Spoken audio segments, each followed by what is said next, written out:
OK, le texte pour ce message aujourd'hui. Demandez, cherchez, frappez. Avez-vous remarqué combien de fois ça dit demander? Ça demande 6 fois. Demandez 6 fois, ça dit. Combien de fois chercher? 1 fois. 2 fois, pardon. Frapper 3 fois. Donc, si vous calculez ça, 6, 3 et 2, ça donne combien? 11 fois. Demandez, de différentes façons. Donc, Jésus dit c'est important. Regardons un certain texte biblique sur ce texte, et on commence dans Genèse. Je ne pensais pas commencer là, pour le Saint-Esprit. Genèse, chapitre 6. Alors, regardons qu'est-ce que ça dit dans le chapitre 6. Vous connaissez qu'est-ce qui se passe dans le chapitre 6? C'est juste avant le déluge. Et le verset 3 nous dit, « Alors l'Éternel dit, mon esprit ne restera pas toujours dans l'homme. » Aujourd'hui, dans le monde, Jésus a envoyé le Saint-Esprit travailler dans les cœurs et les gens résistent. Il dit, il le faisait de même dans le temps du déluge. Et les gens ont résisté et le déluge est arrivé. Un autre texte, c'est Éphésiens chapitre 4. Et nous allons y retourner durant le message pour voir plus profondément qu'est-ce qui se trouve dans Éphèse. Dans l'épître de Paul aux Éphésiens, et chapitre 4. Et regardons qu'est-ce que ça dit au verset 30. N'attristez pas le Saint-Esprit de Dieu, par lequel vous avez été scellés pour le jour de rédemption. C'est quoi le jour de rédemption ici? C'est pas le jour du salut, c'est le jour du retour de Jésus. On est scellé pour le retour de Jésus par le Saint-Esprit. Alors, est-ce qu'on a besoin du Saint-Esprit pour ce jour? Bien sûr. On a besoin d'être scellé par l'Esprit pour le retour de Jésus. Et dans Romains, maintenant, l'épître de Paul, Romains, le 8e chapitre du livre de Paul aux Romains. Le 8e chapitre. Et ici, ça nous dit qu'est-ce qu'on a besoin quand on demande pour la prière au Saint-Esprit. C'est le verset 20.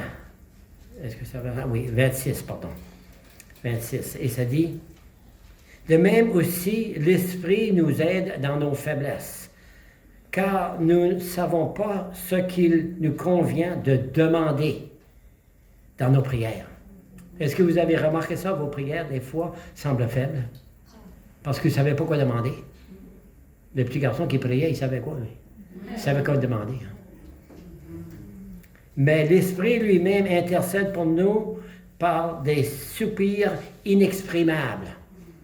Est-ce qu'on a des soupirs inexprimables dans nos prières, là? Il ne semble pas, hein? Alors, on a besoin du Saint-Esprit dans nos prières. Alors, tous les mots qui ont été utilisés dans le texte aujourd'hui pour demander, frapper, chercher, c'est des verbes d'action. Ça veut dire qu'il faut avoir de l'action dans nos prières. Demander à Dieu pour des choses. Il faut demander et on ne peut utiliser l'Esprit, mais le Saint-Esprit peut nous utiliser. C'est pas à nous à contrôler l'Esprit. Il y a des gens dans les autres dominations qui pensent qu'ils peuvent contrôler le Saint-Esprit. Vous avez remarqué ça des fois? Vous avez vu des vidéos là-dessus? Des gens qui contrôlent l'Esprit.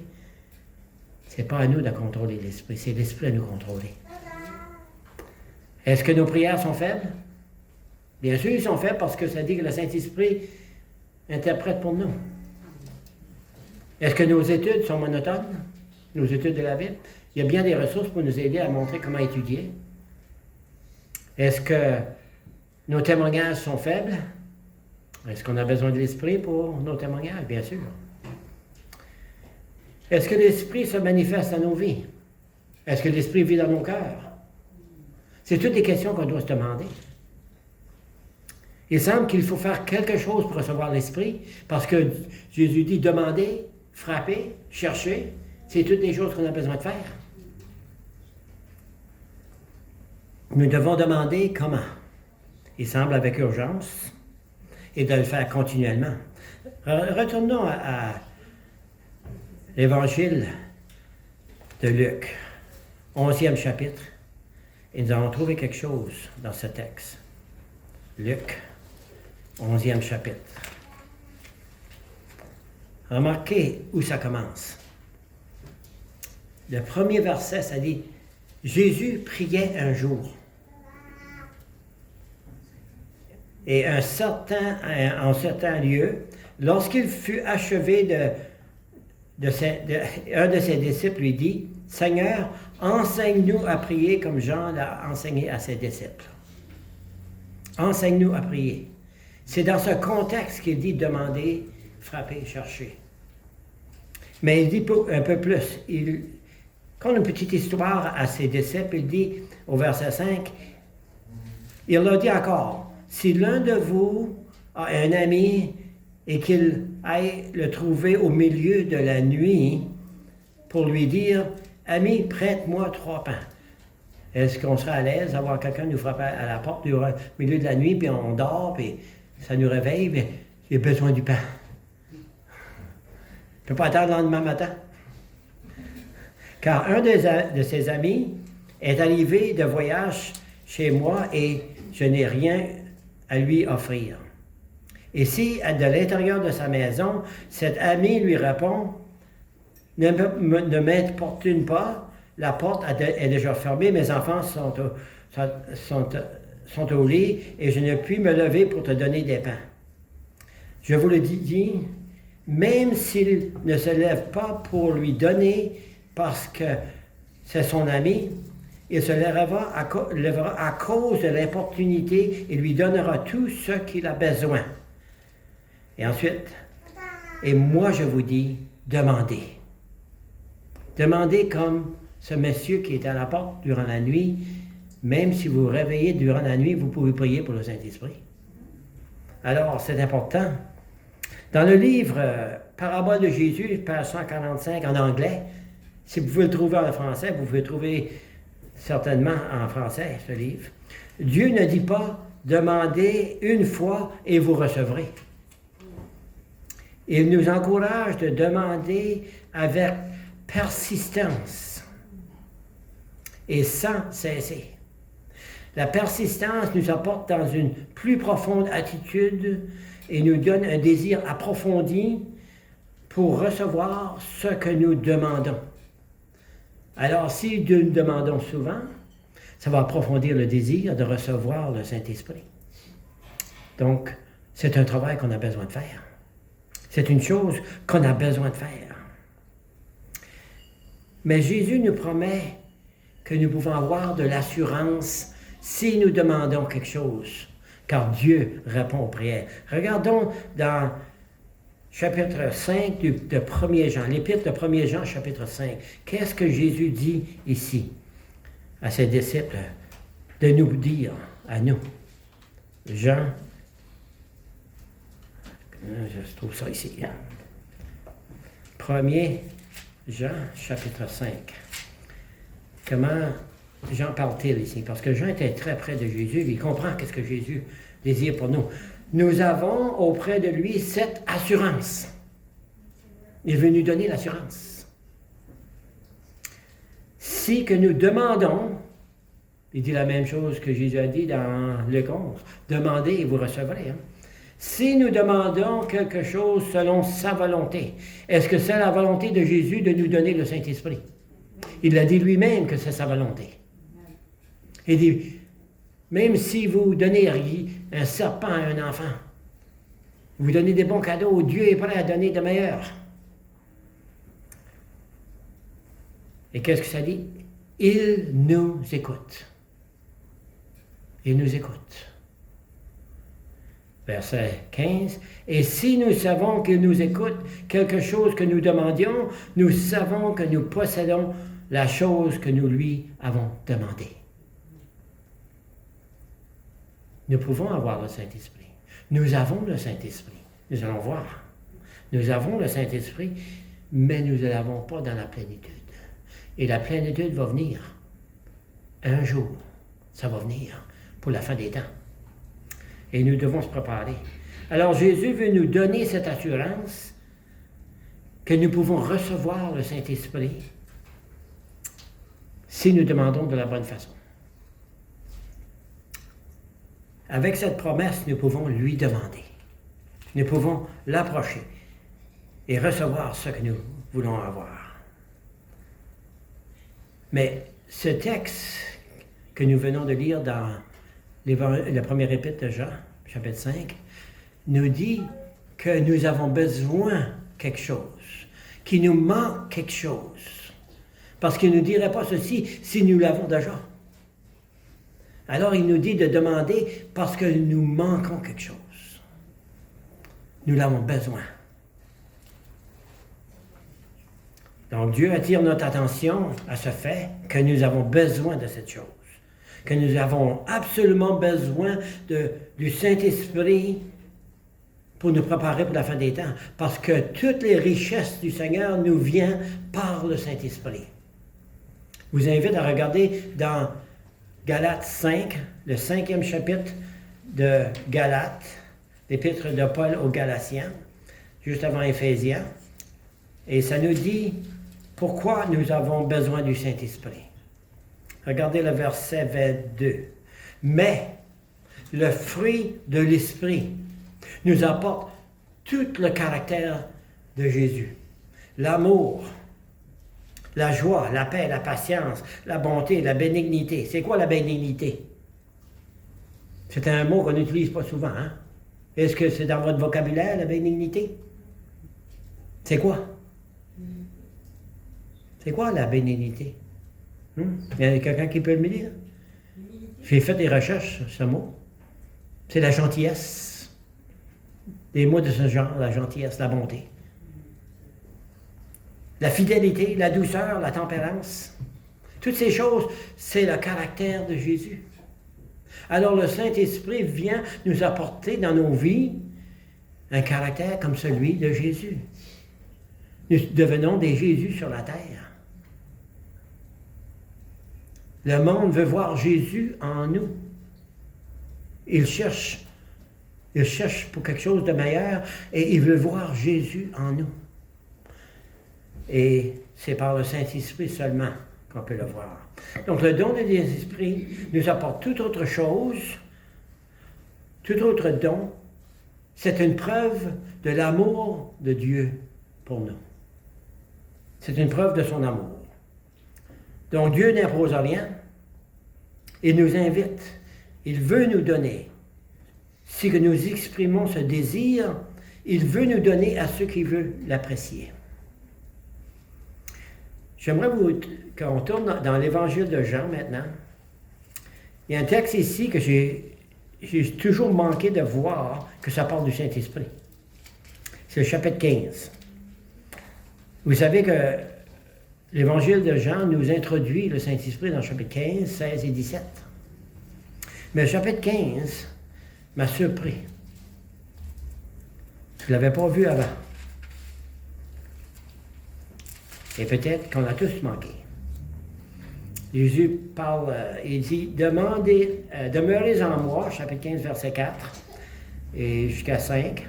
Demeurez en moi, et je demeurerai en vous, car le sarment ne peut de lui-même porter du fruit. C'est quoi le fruit? Le Saint-Esprit. Le fruit du Saint-Esprit. Est-ce qu'on avait manqué ça? Non, tu n'as pas manqué, Claude?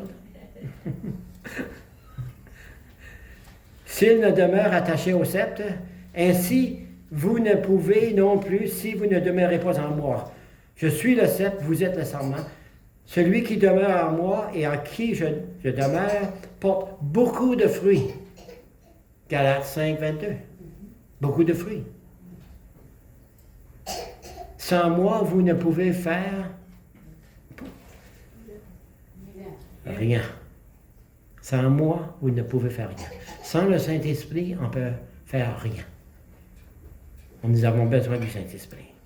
Nous l'avons besoin plus profondément que nous pensons. Maintenant, dans Jean chapitre 7, Jésus présente quelque chose dans Jean chapitre 7 et les gens ne comprennent pas. Jean chapitre 7. Il s'introduit dans Jean chapitre 7. Et c'est le verset 37 à 39. C'était le dernier jour de la fête. Vous connaissez quelle fête? La fête des tabernacles. C'était la fête des tabernacles. Et il dit, Jésus se tenant debout s'écria, « Si quelqu'un a soif, qu'il vienne à moi et qu'il boive. Celui qui croit en moi, des fleuves d'eau vive couleront de son sang, comme dit l'Écriture. » Il dit cela de l'Esprit qui devait recevoir ceux qui croyaient en lui, car l'Esprit n'était pas encore, parce que Jésus n'avait pas encore été glorifié. Alors, durant cette fête, il y a une cérémonie où il y a de l'eau, et cette cérémonie était importante, et à ce moment-là, Jésus s'écrie, « Venez à moi, je vous donnerai de l'eau de vie, qui est le Saint-Esprit. » Alors, il dit, cette cérémonie signifie notre soif, notre désir, notre besoin du Saint-Esprit afin de glorifier Jésus et non nous-mêmes. Est-ce qu'on a la tendance de dire « Ah, j'ai déjà fait ça. Je peux faire ça. Je suis capable. J'ai des habilités, j'ai des talents, j'ai des capacités. » C'est moi, hein? On a la tendance de dire « Je suis capable. Je peux faire des choses. J'ai des inspirations. » Mais non, ça vient tout de Dieu. C'est tous des dons de Dieu. C'est tout Dieu qui a fait ça pour nous. On a tous cette tendance. On a une nature pécheresse qui nous porte à dire on peut faire des choses. Maintenant, je vous invite à regarder parce que le Saint-Esprit veut nous transformer. Romains, l'épître de Paul aux Romains, chapitre 12, ça nous dit que le Saint-Esprit veut nous transformer. Regardons. Chapitre 12 maintenant. Pour une certaine raison. Et j'aimerais qu'on regarde à ce chapitre afin de voir pour quelle raison qu'on reçoit le Saint-Esprit. Chapitre 12, versets 1 et 2 nous dit, vous l'avez? « Je vous exhorte donc, frères, par la compassion de Dieu, à offrir vos corps comme un sacrifice vivant, saint, agréable à Dieu, ce qui sera de votre part un culte raisonnable. » On pense que le culte, c'est venir à l'église le sabbat. Hein? C'est notre vie. Toute notre vie peut devenir un culte raisonnable pour Dieu. Ne vous conformez pas au siècle présent, mais soyez transformés par le renouvellement de l'intelligence, afin que vous discerniez quelle est la volonté de Dieu, ce qui est bon, agréable et parfait. Maintenant, on se demande pourquoi il nous dit ceci au chapitre 12, parce qu'il y a quelque chose qu'il veut nous enseigner ici, dans le chapitre 12. Et ça se trouve dans les versets 6 à 8. C'est pour l'Église, cette fois-ci. Pour l'Église, afin qu'elle fonctionne correctement. Chapitre 6, verset 6 à 8, chapitre 12, verset 6 à 8, pardon.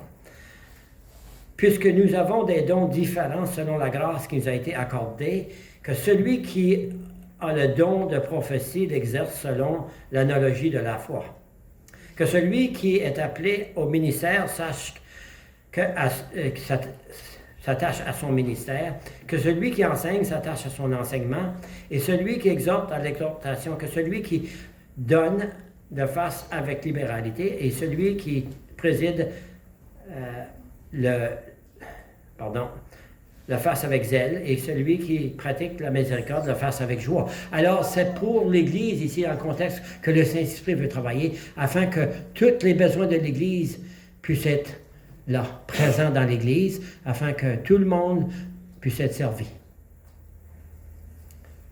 Dans Actes chapitre 2, verset 38 maintenant. Actes chapitre 2, le deuxième chapitre de Actes des Apôtres, verset 38. L'apôtre Pierre donne un sermon à la Pentecôte, et une foule de gens de toutes les nations étaient là. Il dit, vous avez crucifié Jésus.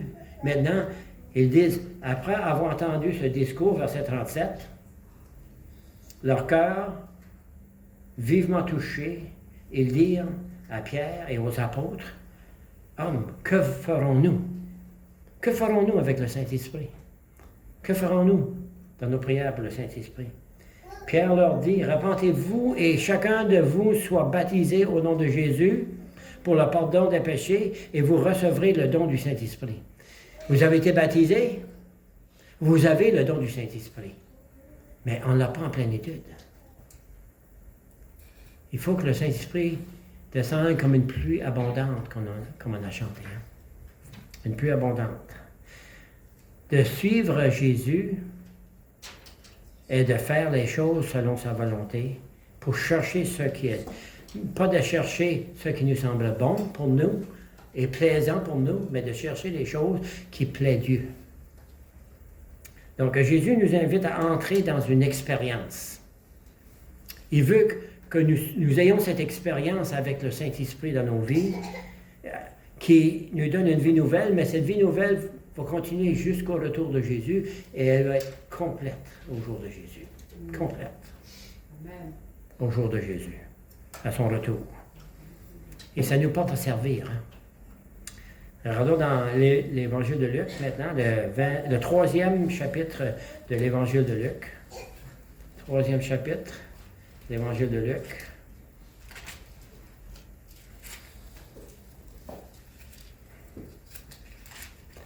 Et c'est le verset 22.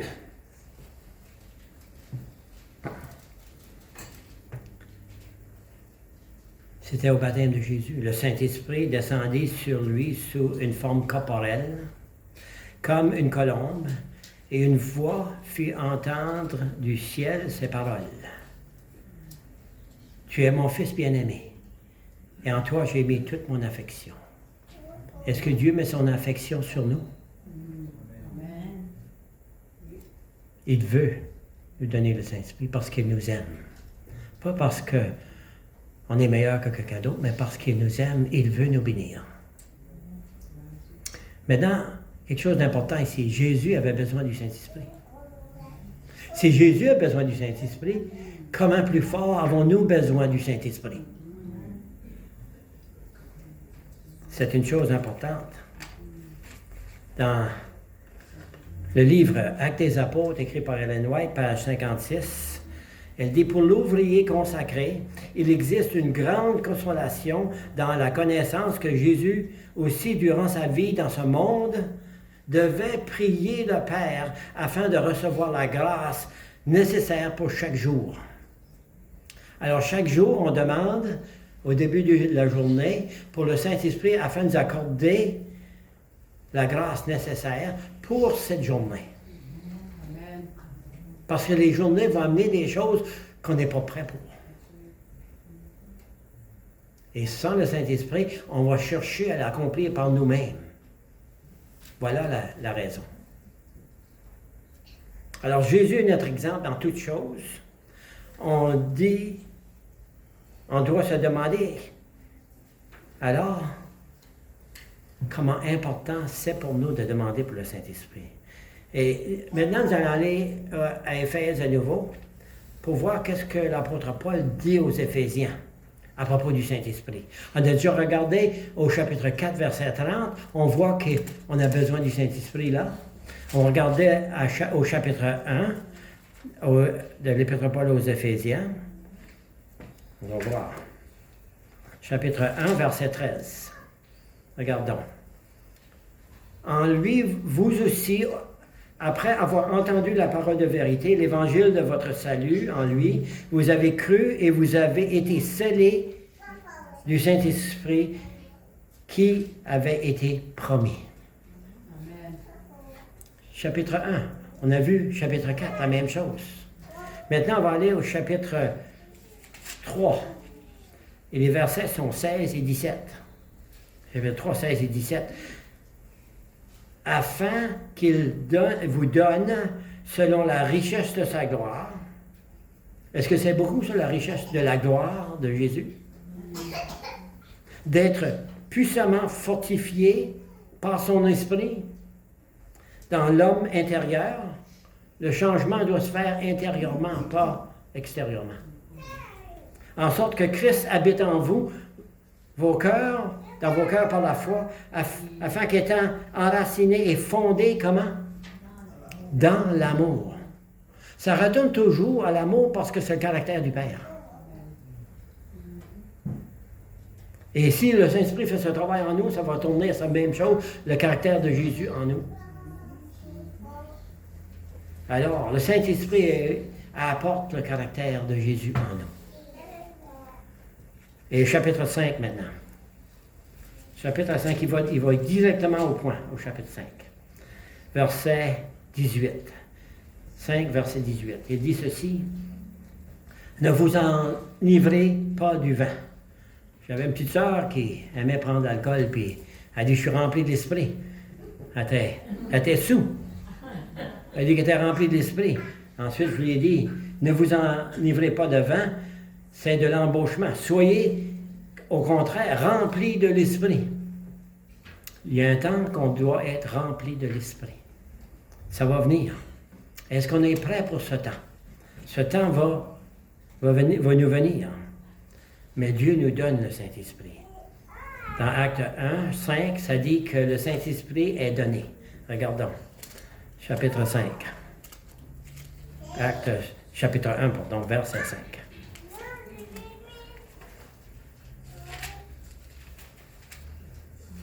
Le verset 5 dit, Jean vous a baptisé d'eau, mais vous, dans peu de jours, vous serez baptisés du Saint-Esprit. Ça serait une bonne nouvelle si on peut dire, dans un peu de jours, vous serez baptisés du Saint-Esprit. Et au verset 8, ça dit ceci, mais vous recevrez une puissance, le Saint-Esprit survenant sur vous, et vous serez mes témoins à Jérusalem et à Judée, à Samarie, et jusqu'aux extrémités de la terre, à Dieppe.